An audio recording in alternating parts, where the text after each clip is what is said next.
नमस्कार दोस्तों, आप देख रहे हैं न्यूज नशा और मैं हूं आपके साथ अनु जैन रोहतगी। अर्मीनिया और अजरबैजान के बीच युद्ध रुकने का नाम नहीं ले रहा है। नगरोना काराबाख इलाके को लेकर दोनों देश लगातार युद्ध कर रहे हैं और जो रिजल्ट सामने आ रहे हैं उससे पता चल रहा है कि अर्मीनिया के सैनिक बहुत ज्यादा हताहत हो रहे हैं और यही कारण है वहां की महिलाओं ने अब मोर्चा संभाल लिया है। जी हां, आपको ये जानकर आश्चर्य होगा कि वहां की फर्स्ट लेडी अन्ना हकोबयान ने अपने महिला दस्ते के साथ युद्ध की प्रैक्टिस शुरू कर दी है। हालांकि सबको पता है कि इस युद्ध को रोकने के लिए अमेरिका से लेकर रशिया तक प्रयास कर चुके हैं, लेकिन युद्ध रुकने का नाम नहीं ले रहा है। क्या कारण है इसके पीछे, तमाम बातों की जानकारी आज हम लेंगे। आज हमारे साथ हैं फॉर्मर मेजर जनरल पीके सहगल सर। सर, आपका स्वागत है न्यूज नशा में। सर, जो खबरें आ रही है, जिस तरह की तस्वीरें सामने आ रही है, बहुत ज्यादा वायरल हो रही है कि वहां की जो फर्स्ट लेडी है अन्ना हकोबयान दिखा रहे हैं कि प्रैक्टिस कर रही हैं, राइफल चला रही हैं, फील्ड में हैं और उनके साथ और बहुत सी महिलाएं हैं जो युद्ध की प्रैक्टिस कर रही हैं और कहा जा रहा है कि वो अब महिला दस्ते को लीड करेंगी और युद्ध में पार्टिसिपेट करेंगी। तो क्या जो महिलाएं युद्ध में उतरी हैं, इससे क्या जो मोराल है सैनिकों का वहां का, क्या बूस्ट होगा? क्या दुश्मन जो है देश है उस पर कुछ असर पड़ेगा? कुछ इन जब महिलाएं उतरती हैं युद्ध में तो क्या कुछ असर पड़ता है इसका युद्ध पर?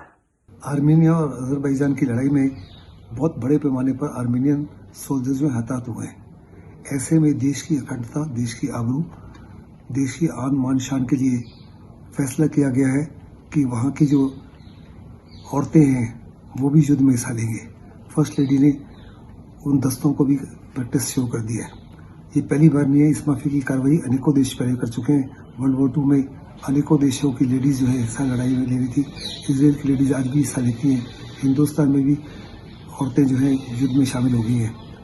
लेकिन इनसे ना तो मोरल और मोटिवेशन में कोई फर्क पड़ेगा और ना ही दुश्मन को किसी प्रकार की कोई इससे दबाव पड़ेगा, क्योंकि आज के युद्ध में हमले होते हैं, हवाई हमले होते हैं, ड्रोन्स के माध्यम से हमले होते हैं, रॉकेट आर्टिलरी से माध्यम होते हैं और आमने सामने की लड़ाई नहीं। दुश्मन को पता ही नहीं लगेगा कि क्या जो फायरिंग कर रहा है या जो लोग बर्बाद हो रहे हैं या औरतें हैं या मर्द हैं।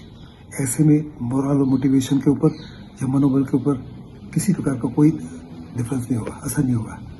तो सहगल सर ने साफ इनकार किया। उनका कहना है कि आज का युद्ध ड्रोन से हो रहा है, रॉकेट से हो रहा है।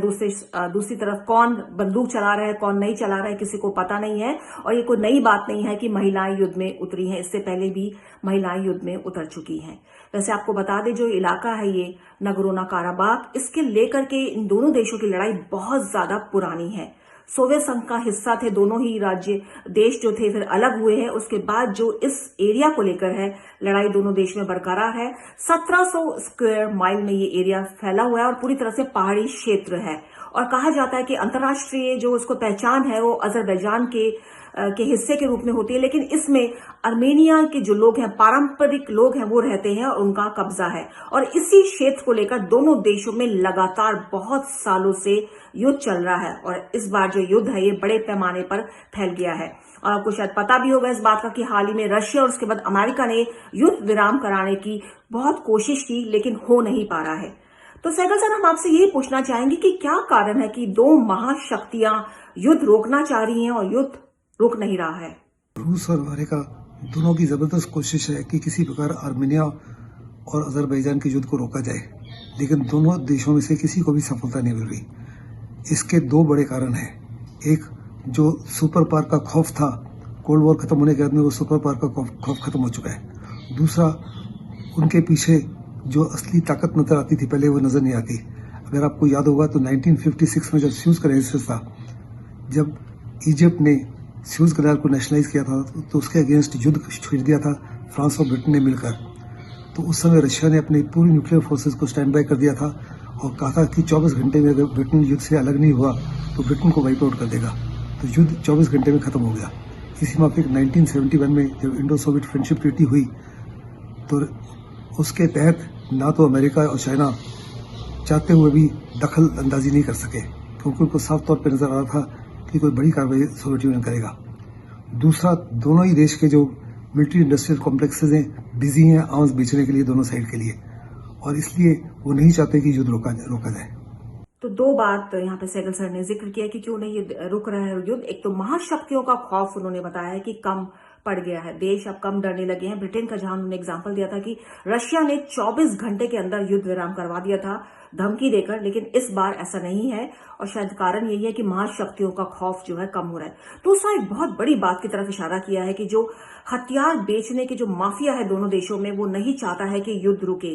बाहर से चाहे प्रयत्न हो रहे हैं लेकिन अंदर से देश नहीं चाहते हैं क्योंकि बड़ी संख्या में हथियार बिक रहे हैं और सबको पता है कि रशिया और अमेरिका की जो इकोनॉमी है काफी हद तक हथियारों की सेल पर डिपेंडेंट है।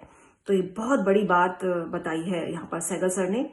सहगल जी, ये सब जो आप बता रहे हैं कि जो युद्ध है इस तरह का और जो हो रहा है लगातार ये युद्ध हो रहा है और इस युद्ध में हम देख रहे हैं कि और देश भी कूद रहे हैं। मतलब कोशिश ये होनी चाहिए कि युद्ध रुके, लेकिन ऐसा नहीं है। एक तरफ तुर्की और पाकिस्तान जो है वो अजरबैजान की तरफ खड़े हो गए हैं और हाल ही में ईरान इसमें कूद कर आ गया है। तो क्या कारण है, ये देश क्यों नहीं चाहते हैं युद्ध रुके? इनको आगे बढ़कर युद्ध रोकने की कोशिश करनी चाहिए, लेकिन ये तो कह रहे हैं ना कि आग में घी का काम कर रहे हैं साइड लेकर। जो आर्मेनिया और अजरबैजान के बीच में लड़ाई हो रही है उसमें इस समय 3 देश और उतर आए हैं। एक तरफ टर्की और पाकिस्तान जो अजरबैजान को सपोर्ट कर रहे हैं और दूसरी तरफ ईरान जो आर्मेनिया को सपोर्ट कर रहा है। पाकिस्तान और टर्की जो है अपने आप को एक नए एक्सिस के रूप में दर्शाना चाहते हैं और मुस्लिम वर्ल्ड की, इस्लामिक वर्ल्ड में अपने आप को एक उभरती महाशक्ति के रूप में पेश करना चाहते हैं।